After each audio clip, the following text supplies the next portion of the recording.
है ladies footwear Kashmir chappals private limited, जहां सुरक्षा का हो काम, वहां सिर्फ एक ही नाम, कोयोलॉक्स।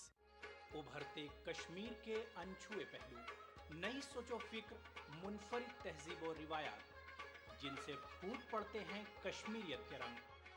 देखिए कश्मीर एक्सप्रेस पीर की रात 8 बजे और मंगल की शाम 6 बजे सिर्फ ईटीवी उर्दू पर। ईटीवी उर्दू पर अगला प्रोग्राम।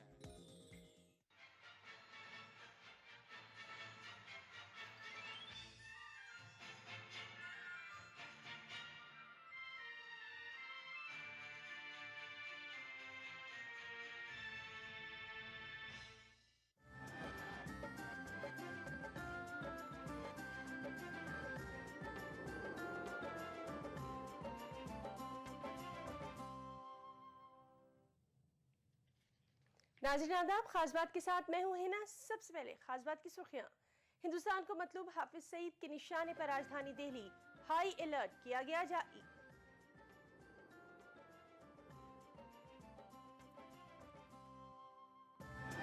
गुजरात डीजीपी ने पुलिस अफसरान को पीपी पांडे की तलाश में सीबीआई का ताउन करने की दी हिदायत।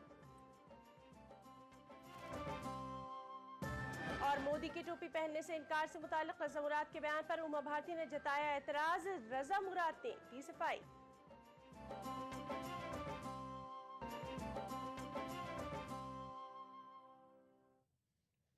हेडलाइंस के बाद अब खबरों की तफसील। मुंबई हमलों का मास्टरमाइंड हाफिज सईद दिल्ली में हमले को अंजाम दे सकता है। जराये की अगर माने तो सीबीआई तो आईबी ने इस सिलसिले में दिल्ली पुलिस को एक खत लिखा है। खत मिलने के बाद दिल्ली पुलिस हाई अलर्ट पर है। जराये के मुताबिक हाफिज सईद ने लाहौर में एक ईद की नमाज की इमामत भी की है।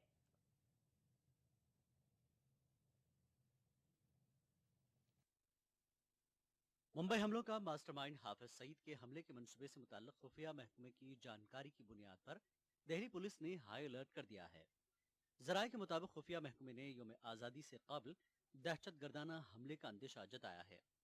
बताया जाता है कि हाफिज सईद ने हिंदुस्तान में साल 2000 की तर्ज पर हमले की धमकी दी है। जराये के मुताबिक सईद ने हिंदुस्तान मुखालिफ बातों का ट्वीट के जरिए इजहार किया है।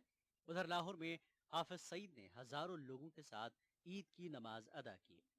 अमेरिका के वॉल स्ट्रीट जर्नल के मुताबिक हाफिज सईद ने ही नमाज की इमामत की। बताया जाता है कि इस सिलसिले में लाहौर में जगह जगह पोस्टर व बैनर लगाए गए थे। इससे साफ जाहिर है कि मुंबई हमलों का मास्टरमाइंड हाफिज सईद पाकिस्तान भर में आजादी से घूम रहा है, जबकि हिंदुस्तान उसे गिरफ्तार करने की लगातार मांग करता रहा है। काबिल गौर है कि जमात उद दावा के सरबराह हाफिज सईद पर अमेरिका ने $10 मिलियन का इनाम रखा है। अमेरिका का कहना है कि वो हाफिज सईद से मुताल्लिक तमाम सरगर्मियों पर पैनी निगाह रखे हुए है।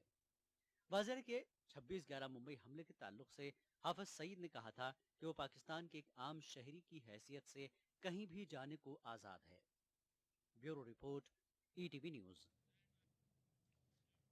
गुजरात के डायरेक्टर जनरल ऑफ पुलिस ने रियासत के तमाम पुलिस अफसरान को इशरत जहां एनकाउंटर मामले के मुलजिम पीपी पांडे की तलाश में सीबीआई का ताउन करने की हिदायत दी है। पीपी पांडे बुध के रोज से रोपोश है। पांडे बुध को अहमदाबाद में एक मकामी अस्पताल से स्ट्रेचर पर सीबीआई की अदालत में पेश हुए थे, लेकिन सीबीआई अदालत की जानिब से पेशगी, जमानत और ट्रायल में पेशी से मुस्तस्ना रखे जाने से मुताल्लिक अर्ज़दाश्त नामंजूर किए जाने के बाद पीपी पांडे अचानक रोपोश हो गए।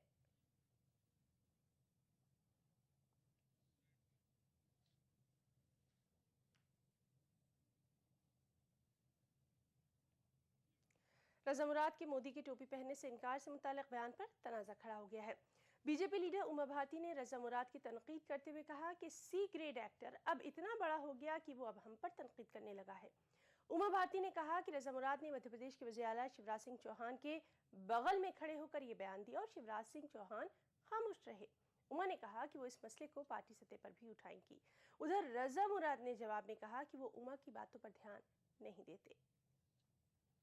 बहुत दुख हुआ है कि एक C grade actor Madhya Pradesh के मुख्यमंत्री के बगल में खड़े होकर नरेंद्र मोदी की हंसी उड़ाया है। मुझे आश्चर्य है कि ऐसा कैसे हो गया।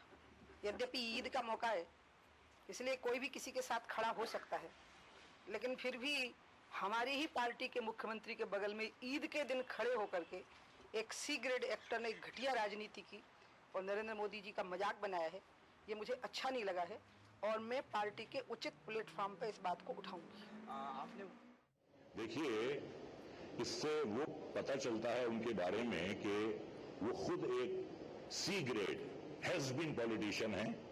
कई बार पार्टी से उन्हें निकाला जा चुका है और ये जिस किस्म की भाषा वो बोल रही हैं, उनसे इससे ज्यादा जो है उम्मीद भी नहीं की जा सकती। जिस भाषा का हमेशा वो प्रयोग करती हैं, जिस गंदी और घटिया भाषा का वो प्रयोग करती हैं, उनसे आप उससे ज्यादा तवक्को रख ही नहीं सकते। तो मैं ज्यादा उनके बारे में टिप्पणी करके मैं उन्हें ज्यादा अहमियत नहीं देना चाहता। मुल्क भर में मजहबी जोश व जज्बे के साथ ईद उल फित्र मनाई गई। नमाज ईद के रूह परवर इज्तिमात में लाखों फर्जंदान तौहीद ने शिरकत की और बारगाह इलाही में सरबसजूद होकर आलिम इस्लाम की सरबुलंदी और अमन व इंसानियत के फ़रोग के लिए खुसूसी दुआएं मांगी। मुल्क में नमाज ईद का सबसे बड़ा इज्तिमा दिल्ली की तारीखी जामा मस्जिद में हुआ, जिसमें कसीर तादाद में मुसलमानों ने शिरकत की। नमाज के बाद लोगों ने एक दूसरे को गले मिलते हुए ईद की मुबारकबाद भी पेश की।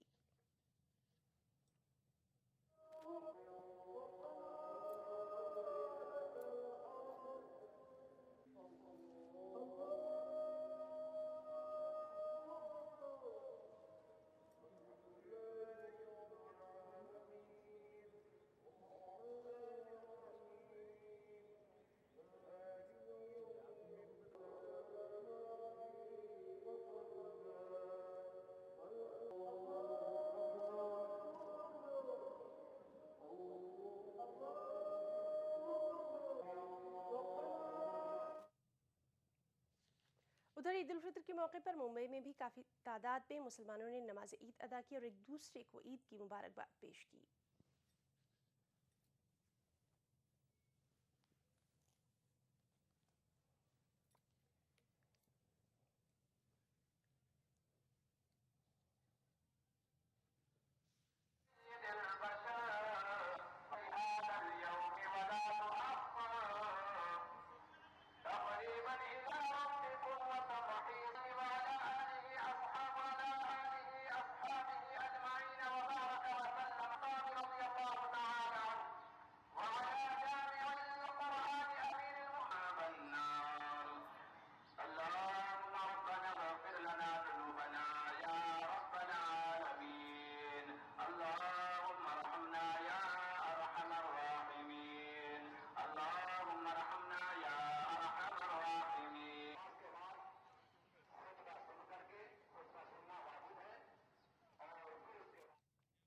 ईद के मौके पर नायब सदर जमहूरिया हिंद हामिद अंसारी, मरकजी वजीर सेहत गुलाम नबी आज़ाद और बीजेपी लीडर शाहनवाज हुसैन ने भी नमाज ईद अदा की और अपने इख्तिलाफात भुलाकर एक दूसरे को गले लगाया।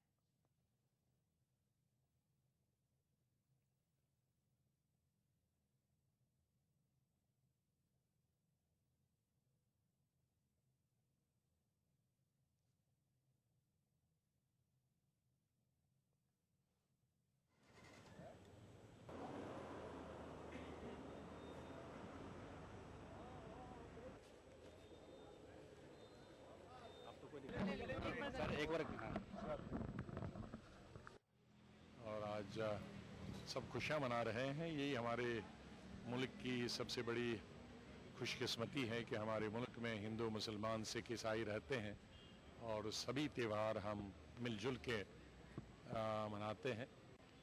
और आज के इस दिन पे जहाँ मस्जिदों में पूरे हिंदुस्तान में नमाज़ें पढ़ी जाती हैं और अल्लाह का शुक्र किया जाता है, वहाँ इस बात की भी दुआ की जाती है कि हमारा मुल्क हो, इसमें इत्तेहाद हो, इत्तेफाक हो और मजबूत रहे।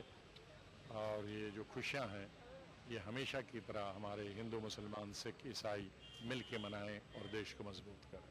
और आज के इस मौके पे मैं तमाम हमारे भाई बहनें जो हैं उनको ईद की मुबारकबाद पेश करता हूँ।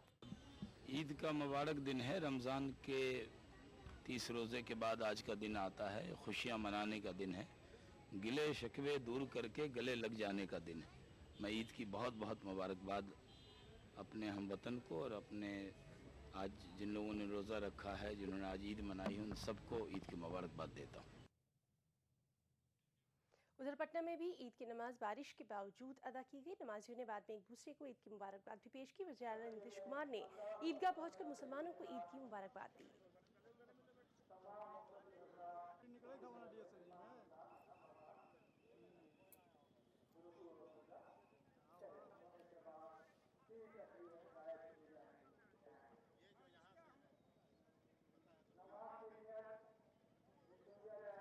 लाइन के अंदर ही रहिएगा।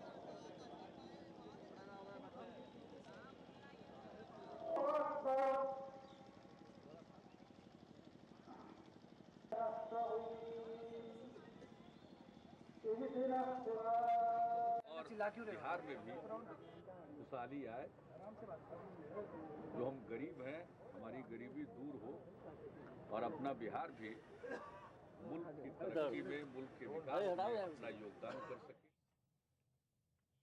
रांची में वाक़ई ईदगाह मस्जिद में गवर्नर डॉक्टर सैयद अहमद ने नमाज ईद उल फित्र अदा की। इस मौके पर झारखंड के गवर्नर ने लोगों को ईद की मुबारकबाद देते हुए कहा कि ईद से हमें भाईचारे का पैगाम मिलता है और इसे मुल्क में आम करने की ज़रूरत है।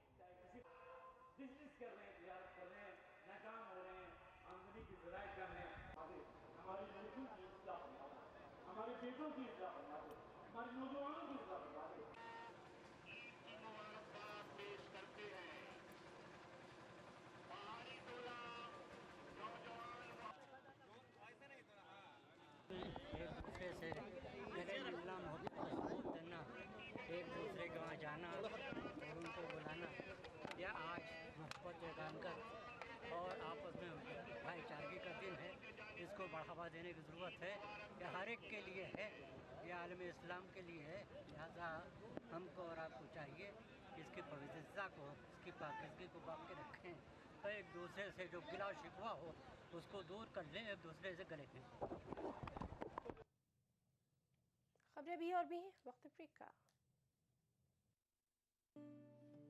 अरे भगवान, अब तो अपना भी पक्का मकान होगा। सच में क्या?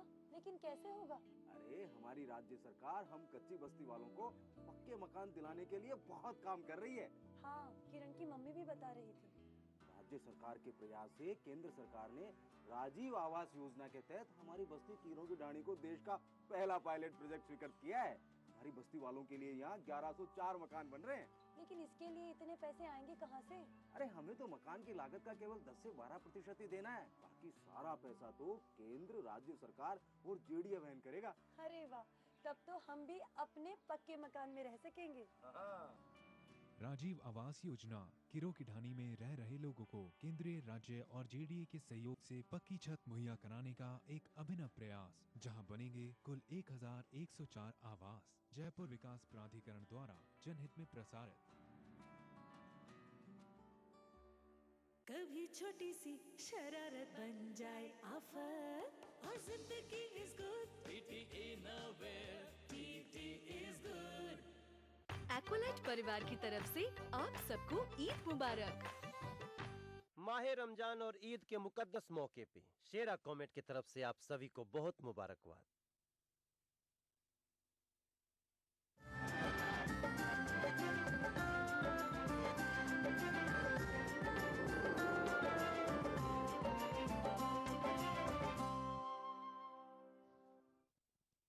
खास बात में एक बार फिर आपका इस्तकबाल करते हैं। रियासत आंध्र प्रदेश में भी ईद उल फित्र नहायत अकीदत व एहतराम और जोश व खरोश के साथ मनाई गई। हैदराबाद की मीर आलम ईदगाह समेत दीगर ईदगाहों पर बड़ी तादाद में फर्जंदाने तौहीद ने नमाज ईद अदा की।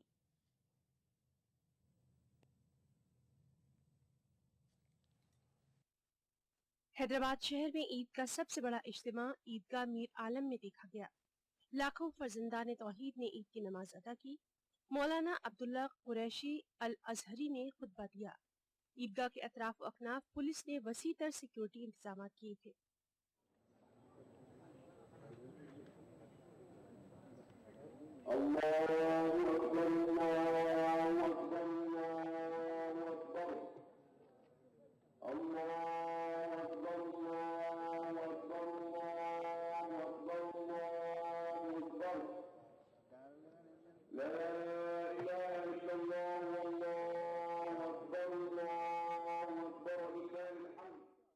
हैदराबाद शहर की मक्का मस्जिद समेत शहर की सैकड़ों मस्जिदों में ईद की नमाज अदा की गई।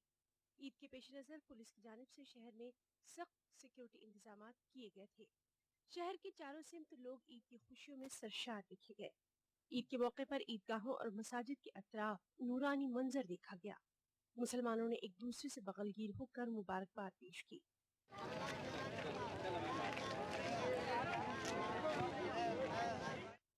शहर के बेशतर मुकामात पर हिंदू बरादरान वतन ने भी मुसलमानों को गले लगाकर ईद की मुबारकबाद दी। ईद उल फित्र के दिन कई मुकामात पर अमन व यकजहती की बेहतरीन मिसालें देखने को मिली।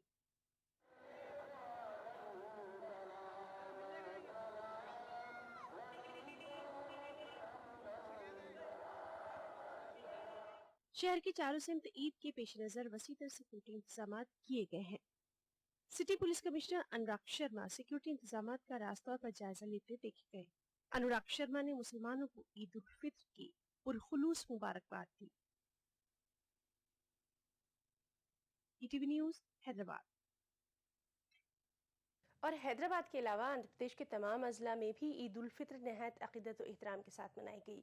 ईदगाहों और मसाजिद में मुसलमानों ने नमाज ईद अदा की।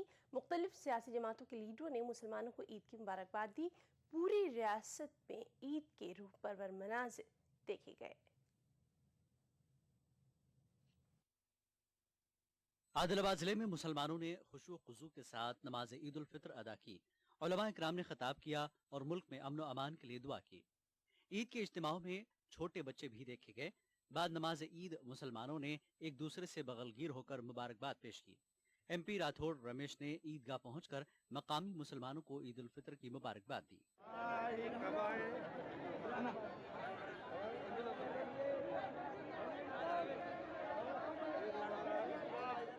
अनंतपुर में भी ईद उल फित्र के मौके पर ईदगाहों और मसाजिद में बड़े इज्तिमा देखे गए। फर्जंदान तौहीद ने निहायत तुज़्को एहतशाम से नमाज ईद अदा की और बाद में एक दूसरे को ईद उल फित्र की मुबारकबाद दी।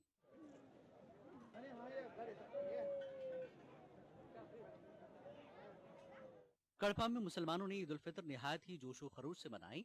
उलमा इकराम ने ईद के इज्तिमा से खिताब किया। रियासती वजीर बराए अक़लियती बहबूद अहमदुल्ला ने रियासत के मुसलमानों को ईद उल फित्र की मुबारकबाद पेश की। गुंटूर में भी ईदगाहों और मसाजिद में ईद की नमाज अदा की गई। इस मौके पर मुल्क में अमन व अमान के लिए दुआ की गई। जगह जगह लोग एक दूसरे को मुबारकबाद देते देखे गए।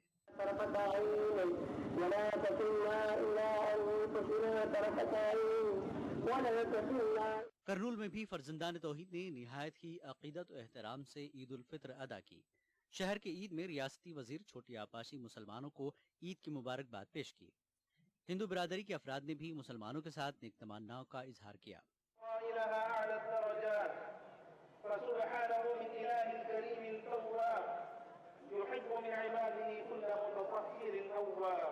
महबूब नगर में भी ईद उल फित्र के मौके पर बड़े इज्तिमा देखे गए। उलमा इकराम ने खिताब किया। मरकजी वजीर जयपाल रेड्डी, साबिक MP D विट्ठल राव और दीगर लीडरों ने ईदगाह पहुंचकर मुसलमानों से बगलगीर हुए और ईद की मुबारकबाद पेश की।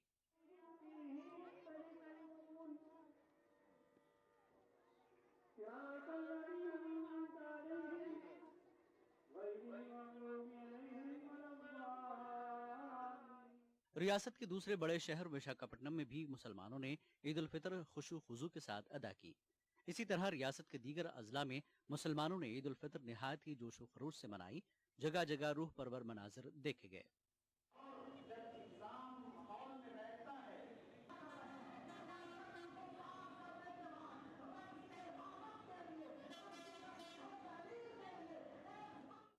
Bureau report, ETV news. Bengaluru के कुद्दूस साहब ईदगाह, चामराजपेट ईदगाह समेत कई ईदगाहों और मैदानों में ईद उल फित्र की नमाज पुरअमन तरीके से अदा की गई। सिक्योरिटी के सख्त इंतजाम भी देखे गए।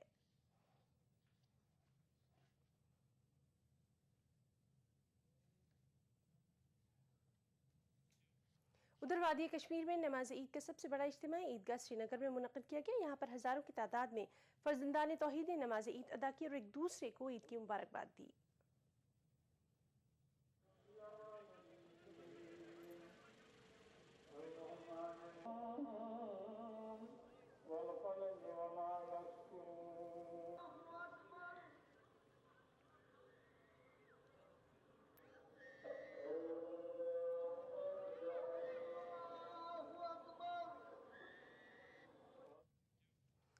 और रियासत जम्मू कश्मीर में भी ईद उल फित्र को लेकर खासा जोश व खरोश पाया गया। लाखों फर्जंदान तौहीद ने नमाज ईद के इज्तिमात में शिरकत की और एक दूसरे के तईं नेक ख्वाहिशात का इजहार किया।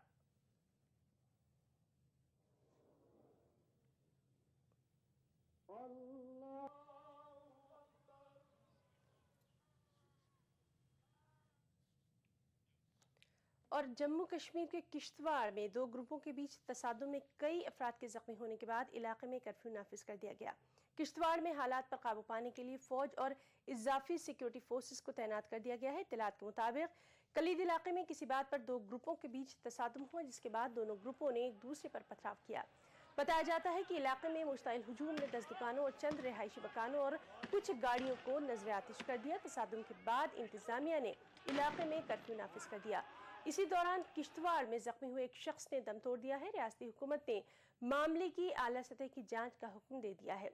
जम्मू डिवीजनल कमिश्नर शांतमनु मामले की जांच करेंगे। हुकूमत ने किश्तवाड़ के डिप्टी कमिश्नर और एसपी का तबादला भी कर दिया है।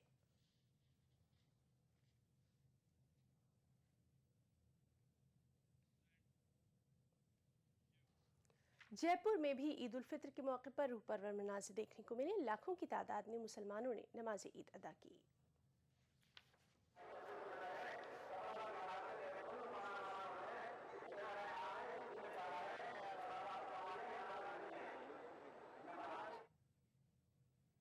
बुलेटिन में वक्त एक ब्रेक का, ब्रेक के बाद चल लौटते हैं।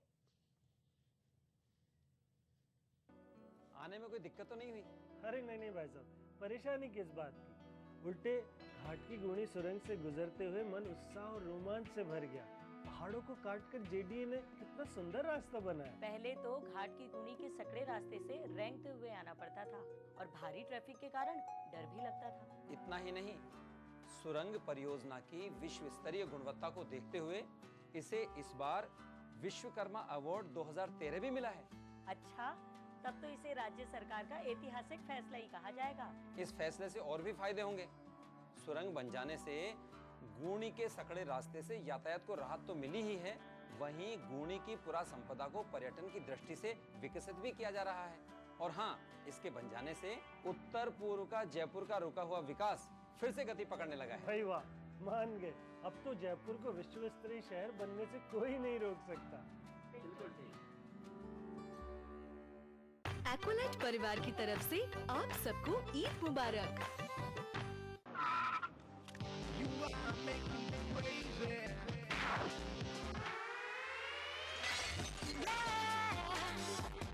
Ronit Passport Deodorant Body Spray drives you crazy. Aqualite परिवार की तरफ से आप सबको ईद मुबारक।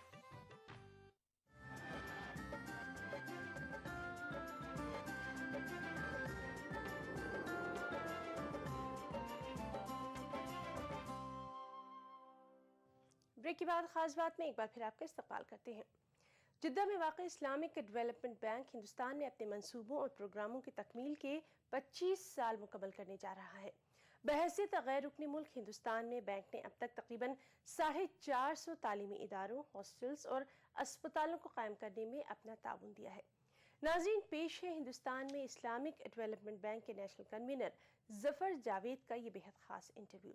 आप देखिए ये इंटरव्यू। मुझे दीजिए इजाज़त। आदाब।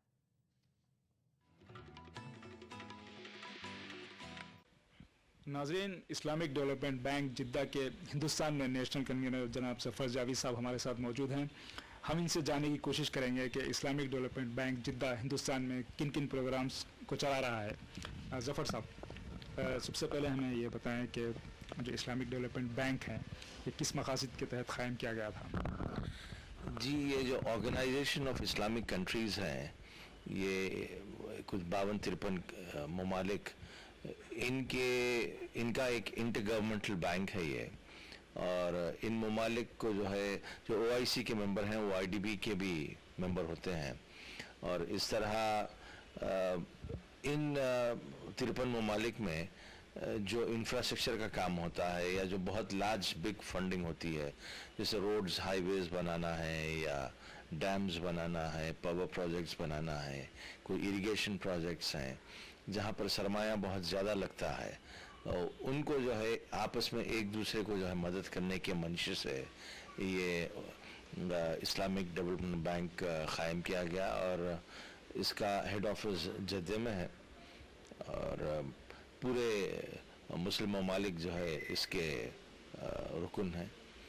और इसके अलावा ये होता है कि जो है जहाँ पर ये नॉन मेंबर कंट्रीज़ हैं वहाँ पर किसी कदर कम फंडिंग की जाती है और अभी हुकूमत हिंद से जो है बात हो रही है। इंडोनेशिया के बाद हिंदुस्तान जो है सबसे ज़्यादा मुस्लिम आबादी वाला मुल्क है, तो क्या प्रायोरिटीज़ हैं इस्लामिक डेवलपमेंट बैंक के हिंदुस्तान के लिए? जी बहुत बजा कह रहे हैं आप, मगर चूँकि जो है इस्लामिक मुल्क नहीं है हिंदुस्तान बावजूद इस तादाद के, तो नॉन मेंबर कंट्री तस्वुर किया जाता है इसको। और नॉन मेंबर कंट्रीज़ के लिए जो है इनका एक अलग सा फंड है जहाँ पर जो है ये मुस्लिम चैरिटीज़ को और इदारों को फंड करते हैं। और इस तरह ये कुछ 25-30 साल से जो है हिंदुस्तान में काम किया जा रहा है, जहाँ पर कुछ 450-500 इदारों को जो है अब तक इन्होंने ठहराया है। पहले साउथ इंडिया में बहुत ज़्यादा काम होता था, मगर अब वक्त की अहम ज़रूरत ये महसूस की जाती है कि नॉर्थ इंडिया और ईस्ट में जो है बहुत काम की ज़रूरत है। तो आजकल जो है यूपी, बिहार, बंगाल और आसाम में जो है कई प्रोजेक्ट्स जो है टेकअप किए हैं। इस्लामिक डेवलपमेंट बैंक जिद्दा की एक और काफ़ी मकबूल स्कीम है जो स्कॉलरशिप दी जाती है स्टूडेंट्स को, इस बारे में बताएं। जी हाँ, ये उसी यानी वजह से क़ायम की गई थी कि अगर कोई मुसलमान बच्चे हैं जो कि अपनी तालीम नहीं आगे बढ़ा सक रहे हैं तो उनको जो है कुछ एक स्कॉलरशिप दी जाती है, उनको लोन दिया जाता है, बहुत ही यानी वो जब चाहे जब वापस कर सकते हैं, वो कुछ अरसा होता है उसका। और उसकी वजह से मैं समझता हूँ कि बेशुमार मुसलमान बच्चे अपनी फ़नी तालीम, मेडिकल और इंजीनियरिंग वगैरह में दाखिले ले सके और अपने पैर पर ठहर सके, अपनी तालीम जो है मुकम्मल कर पाए। तालीम के अलावा और कौन से ऐसे शोबे हैं जिसमें IDBI हिंदुस्तान में मुसलमानों की मदद कर रहा है? जी देखिए आप, एक तो ये कि जो है असली तालीम के इदारे क़ायम करने में मदद करता है और बुनियादी तालीम स्कूल्स हैं और एजुकेशन इंस्टीट्यूशंस हैं, प्रोफेशनल कॉलेजेस हैं, हॉस्टल्स हैं, कई जगह हॉस्टल्स हैं। ये महसूस किया गया कि हॉस्टल की बड़ी कमी महसूस होती है मुसलमान बच्चों के लिए, बिलखुसूस शहरों में रहने के लिए, तो हॉस्टल्स को भी फ़ंड करते हैं। और उसके अलावा हॉस्पिटल एक ऐसा शोबा है जहाँ पे कोई अगर सोसाइटी ट्रस्ट हॉस्पिटल क़ायम करने के लिए आती है तो उनकी भी जो है हम उनको भी फिनेंशियल सपोर्ट, माली इमदाद करते हैं उनके।